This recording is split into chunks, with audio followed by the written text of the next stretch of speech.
So robotics and automation is talking about robots and how they do certain things in the field.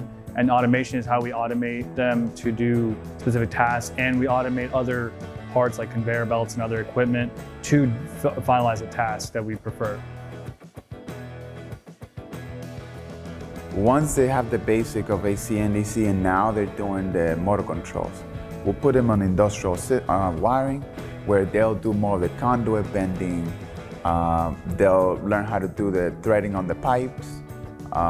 They'll learn how to do different wiring circuits, right? Sometimes you have one light that you have to control with one switch. Sometimes you have two lights that you have to control with 3 or 2 different switches, right? So you have the scenarios that you have like at your house, but also you practically creating some scenarios that you will have at work as well.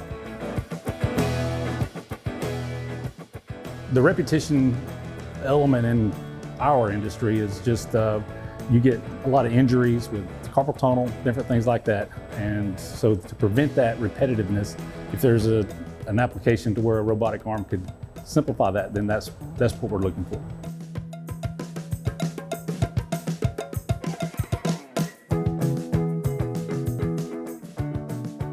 I love teaching here at Lanier Tech because when your students all of a sudden understand, it clicks and you see this glow come out from the students and it just warms your soul. I love being able to help my students understand what they're going to come across in the field.